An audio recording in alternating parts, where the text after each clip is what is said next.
महाराज जी, अभी पिछले संडे को मैं एक दोस्त के साथ नगर के एक जनालय के दर्शन के लिए गए रात में।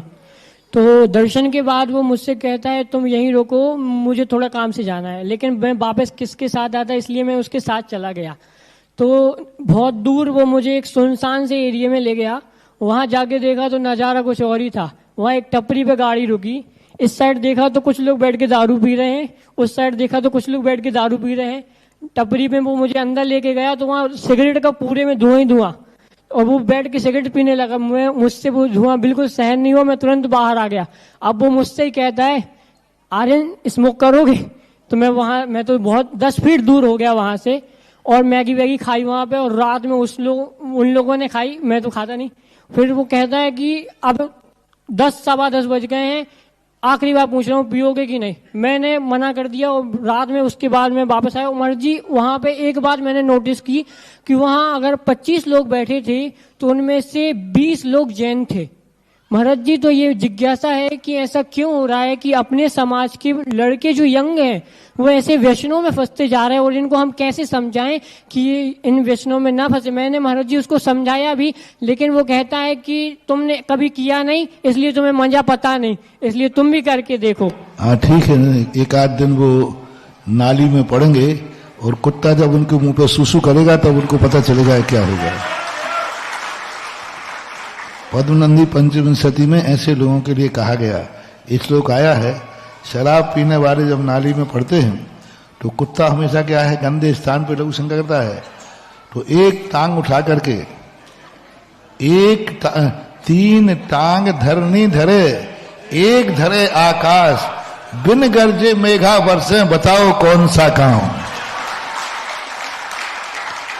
3 पैर धरनी धरे, एक धरे, और बिन गरजे मेघा बरसे, बताओ कौन सा नाम। तो कुत्ता जब लघु शंका करता है तो उसी का दृश्य है। और वो सीधी सुसु शराबी के मुंह में पड़ी तो वो उसको पीते हुए कहता मधुरम मधुरम, बहुत मजा आ रहा है। तो ये पद्मनंदी पंचविंशति में ऐसे लोगों की दशा निकली है। कोई बात नहीं, ऐसे आज नहीं चेतेंगे, कल ठोकर खाने के बाद चेतते हैं। ऐसे लोगों को जाते समय तुम्हारे लिए सोचना चाहिए, ऐसे लोगों की संगति का त्याग कर देना चाहिए। जिज्ञासा रखेंगी बालिका छात्रावास सुधा सागर जी, बालिका छात्रावास दादाबाड़ी, और उसके बाद तैयार रहेंगे आज पूज्य गुरुदेव को नवदा भक्ति पूर्वक मंगलमय आहार दान देने का सौभाग्य श्रीमान चौधरी अनिल कुमार जी, श्रीमती सुषमा जी, डॉक्टर सौरभ जी, सोनल जी, डॉक्टर शिवम जैन जी, सोनम जैन जी, अंकुश जैन जी, सानवी जैन जी, चौधरी परिवार बांदरी जो बालों ने आज पूज्य गुरुदेव के महामंगलमय आहार देने का सौभाग्य प्राप्त किया है। जोरदार कलदन ध्वनि से इस परिवार के मंगल भावों की अनुमोदना। इसके बाद वो जिज्ञासा रखेंगे। अभी जिज्ञासा रख रही हैं सुधा सागर छात्रावास दादाबाड़ी। मुनि श्री के चरणों में सुधा सागर बालिका छात्रावास दादावाड़ी परिवार की तरफ से नमोस्तु नमोस्तु नमोस्तु। हारिका माता के चरणों में वंदामि वंदामि वंदामि। शुल्लक त्रय के चरणों में इच्छामि इच्छामि इच्छामि। गुरुवर, सबसे पहले तो मैं आपके चरणों में आभार व्यक्त करना चाहती हूँ, और आज समाज के सामने कहना चाह रही हूँ कि जो मैं ये खड़ी हूँ, ये जीवन दान जो मिला है गुरुवर, ऐसी स्थिति थी, मेरी बॉडी में पॉइजन फैल गया था। डॉक्टर ने बोल दिया था कि आपका हार्ट डैमेज हो जाएगा, आंखें डैमेज हो जाएगी। लेकिन गुरुवर, आपका एक प्रवचन याद था जब आपने बिजोलिया चातुर्मास में कहा था कि 108 नंबर एम्बुलेंस को याद कर लेना, कितना भी बड़ा संकट आ जाएगा आप निकल जाओगे। गुरुवर, उस समय थोड़ा होश आया और मैंने आपका स्मरण किया, और गुरुवर आज आपके चरणों के समक्ष में खड़ी हूँ। नमोस्तु गुरुवर, नमोस्तु गुरुवर। हमारी जिज्ञासा समझे या हमारे मन की पीड़ा। गुरुवर, हम सुधा सागर बालिका छात्रावास की तीनों बहनें छात्रावास की 147 बच्चियों का संचालन करती हैं। कभी कभार हम लोगों से गलतियां होती है, हमें उन्हें थोड़ी सी सख्ती भी अपनानी पड़ती है। तो कभी कभार पेरेंट्स के हमारे पास में फ़ोन आते हैं कि इंजीनियरिंग करने वाली बच्चियां हैं, मेडिकल करने वाली बच्चियां हैं, आप थोड़ा सा नियमों में संशोधन करें। वहाँ पर आलू प्याज रात्रि भोजन और बाहर की सब चीज़ों का गुरुवर त्याग है। लेकिन गुरुवर, हमेशा हम आपको स्मरण में रखते हैं कि गुरुवर हमारे पास नहीं है, लेकिन हर समय हमें देख रहे हैं। गुरुवर हमें ऐसा मार्ग बताइए कि उन बच्चियों को भी हम संतुष्ट कर सके और हम आपके द्वारा बताए हुए नियमों का भी अक्षरश पालन कर सके। संतुष्ट करने की अपेक्षा 2 बच्चियां कम रहेंगी तो कोई फर्क नहीं पड़ता।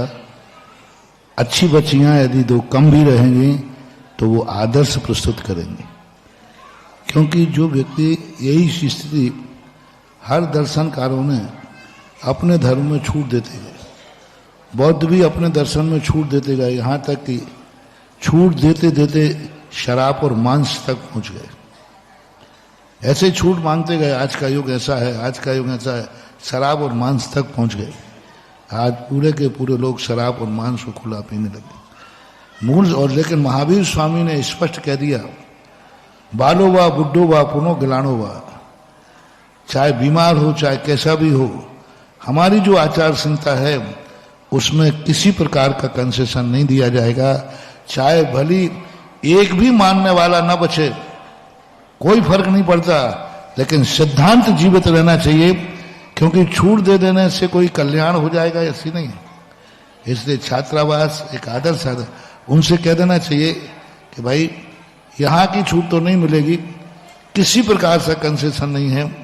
यदि आपको पसंद नहीं है तो आप अपनी बच्ची को ले जाइए, इंजीनियर कॉलेज में पढ़ाइए, और जब वो किसी के साथ भाग जाएगी तो नाक कटाते हुए घर में बैठ जाइए। एक संस्कार दे रहे हैं, संस्कार के लिए छात्रावास खोला, कोई अनाथालय नहीं खोला है, कोई गरीबों को पालने के लिए नहीं खोला है, नारी जाति को संस्कारित करने के लिए छात्रावास खोला है, जो निःशुल्क पढ़ा रहे। सारी दुनिया ये जो दान दे रही है, ऐसे नहीं दे रही कि कर्जा नहीं देना उनको, सारी दुनिया जाकर के उनको भोजन करा रही, रहना सिखा रही, कॉलेज के फीस दे रही, इतना पैसा खर्च कर रहे हैं, तो ऐसे नहीं कर रहे हैं। उसका एक ही उपलब्धि, ऐसे एक पर करने के लिए, तो इसके लिए किया जा रहा है। जिन संस्कारों के उद्देश्य से किया जा रहा है उनसे कहना, संस्थान तो उद्देश्य में सुधार नहीं आएगा। यदि आपको ये उद्देश्य पसंद नहीं है तो आप अपनी बच्ची को ना भेजें, कोई फर्क नहीं पड़ता, और है तो उन बच्ची को घर भेज देना चाहिए, संशोधन नहीं करना चाहिए। जिज्ञासा रखेंगे आज के हमारे आहार दानकर्ता परिवार चौधरी परिवार बांद्री वाले। इस उपलक्ष्य में आपने सांगानेर श्रवण संस्कृति संस्थान सांगानेर के लिए 1,11,000 रुपए की राशि, साथ में 1,11,000 रुपए से एक भक्ति कलश और चांदी के बर्तन आज मंदिर जी को भेंट स्वरूप दिए हैं। जोरदार कलतन ध्वनि से इस परिवार की मंगल अनुमोदना और शीघ्रता से आप जिज्ञासा रखें। हे गुरुदेव, नमोस्तु नमोस्तु नमोस्तु। मेरे गीतों का विषय गुरु तेरी आराधना,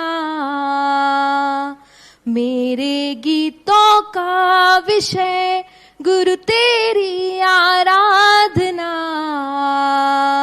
गुरु चरणों में जीवन बीते है मेरी यह भावना, गुरु चरणों में जीवन बीते है मेरी यह भावना। मेरे गुरुवर मैंने तुमको जब से पाया है, तेरे अनोखे त्याग के आगे शीश झुकाया है, तेरी महिमा गाने को ये साज सजाया है। गीत नया संगीत मेरे जीवन में आया है, गुरु वचन को थामे रहूं बस है मेरी यह भावना, गुरु वचन को थामे रहूं बस है मेरी यह भावना। मेरे गीतों का विषय गुरु तेरी आराधना, गुरु चरणों में जीवन बीते है मेरी यह भावना। हे अनंत उपकारी गुरुदेव, आपकी अनंत अनुकंपा से आज हमारा घर आपके चरणों से पवित्र हुआ और हमारे असीम पुण्य से आपकी नवदा भक्ति का सौभाग्य हमें चिरकाल की प्रतीक्षा के उपरांत प्राप्त हुआ। हे गुरुदेव, आपके चरणों में हमारे संपूर्ण परिवार की तरफ से त्रिकाल नमोस्तु नमोस्तु नमोस्तु। हे गुरुदेव, आपके श्रावक संस्कार शिविर की तथा शांति विधान, भक्तांबर जी विधान, आचार्य श्री जी के विधान की ऐसी क्या महिमा है कि एक उच्च शिक्षित मेडिकल ऑफिसर सरकारी पद पर आसीन होते हुए संपन्न परिवार से जो बिलोंग करते हैं और जिनके पास सारी अनुकूलताएं हैं, जिनके तीनों भाई डॉक्टर हैं, जो प्रतिदिन शांति विधान में, आचार्य श्री जी के विधान में यही भावना भाया करते थे कि हे प्रभु, मैं भी कब मुनि पद को अंगीकार करूं। ऐसे हमारे डॉक्टर ब्रह्मचारी डॉक्टर अंकित भैया जी ने आपके मंगल सानिध्य को प्राप्त करके तृणवत सभी चीजों का परित्याग कर दिया। हे गुरुदेव, कृपया मेरी शंका का समाधान करें। जो कम में शूरा सो धम में शूरा, ये जैन धर्म उन्हीं लोगों के लिए है जो संसार का सबसे बड़ा पुण्य लेके आए और पुण्य को छोड़कर जो धर्म में आ जाते हैं। इन्होंने तो डॉक्टरी ही छोड़ी है। हमारे यहाँ तो ऐसे ऐसे महाराज हुए हैं, कोटि 18 घोड़े छोड़े 84 लाख हाथी इत्यादि जग संपत्ति छोड़ी जीर्ण तृणसम त्यागी। कहाँ ये मार्ग कोई छोटे मोटे लोगों का थोड़ी मार्ग है, ये कोई भिखारी भिकमंगों का मार्ग नहीं है, ये चक्रवर्ती का। कोटि 18 घोड़े चक्रवर्ती थे, तीर्थंकर थे। यहां 6 खंड के राज के अधिपति थे। चारों तरफ जिनका वैभव था वे छोड़ करके जीर्ण तृणसम त्यागी। महावीर स्वामी तसला के अकेले लाल थे, सिद्धारथ के, जो एक गणराज के राजा थे और अकेले इकलौते बेटे थे, और वो सारी माँ बाप की वसीयत छोड़ करके और मुनि पद पे चले गए। मुनि पद का यही तो आनंद है कि पुण्य को ठुकरा करके जब कोई मुनि पद पे जाता है वही वास्तविक मुनि पद का आनंद लेता है। इसलिए सांसारिक वैभव परमार्थ के सामने जीर्ण तृण सम। कितना बड़ा वैभव को किस समान कहा? तृण के समान नहीं, जीर्ण तृण सम त्यागी। जीर्ण शीर्ण तृण के समान छोड़ करके ज्ञानी जिन्हें वैभव कहता है, अज्ञानी जिन्हें ज्ञानी उसे कहता है ये जीर्ण तृण सम त्यागी। तो ये तो हमेशा की ये परंपरा रही है, वो यही आदर्श परंपरा है। धर्म का परिणाम ही यही होना चाहिए। भगवान के दर्शन का फल यही है, बंदे तद्गुण लब्ध। अन्यथा वंश से क्या मतलब? बंदे तद्गुण लब्ध है। भगवान के दर्शन करके भगवान बनने का भाव नहीं आया तो दर्शन का कोई मतलब नहीं। गुरु का दर्शन करके, साधु का दर्शन करके साधु बनने का भाव नहीं आया तो मतलब नहीं। जिनवाणी को पढ़ते हुए जिनवाणी की बात मानने का भाव नहीं आया तो मात पन्ने पलट करके ही हमने मैले किए हैं। तो ये तीनों का ही स्वरूप ही है जो आज अंकित बाबू ने किया है।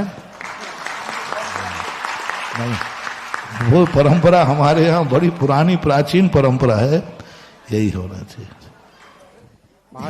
हे गुरुदेव, नमोस्तु नमोस्तु नमोस्तु। महाराज श्री, जब आपका बांद्री में वस्त्र परिवर्तन हुआ था तो प्रथम वस्त्र हमारे परिवार के तरफ से आपको भेंट हुए थे। वो ही आज आपने वो उपकार हम लोगों को, मेरे भाई ब्रह्मचारी अंकित भैया को वस्त्र प्रदान करके आपने वो उपकार अपने हिसाब से तो चुका दिया। वो तो मोक्ष मार्ग में निकल गए गुरुदेव। अब हम चाहते हैं हम लोगों का भी ऐसे ही कल्याण हो जाए भगवान। हे गुरुदेव, आप मुझे ऐसा कोई मार्ग बताइए जिससे हम लोगों का कल्याण हो जाए। मार्ग बताने की अपेक्षा मार्ग देख करके आगे बढ़ो तो बस सब सही हो जाता है। एक के पीछे एक चलता रहे तो मार्ग अक्षुण्ण चलता रहता है। यही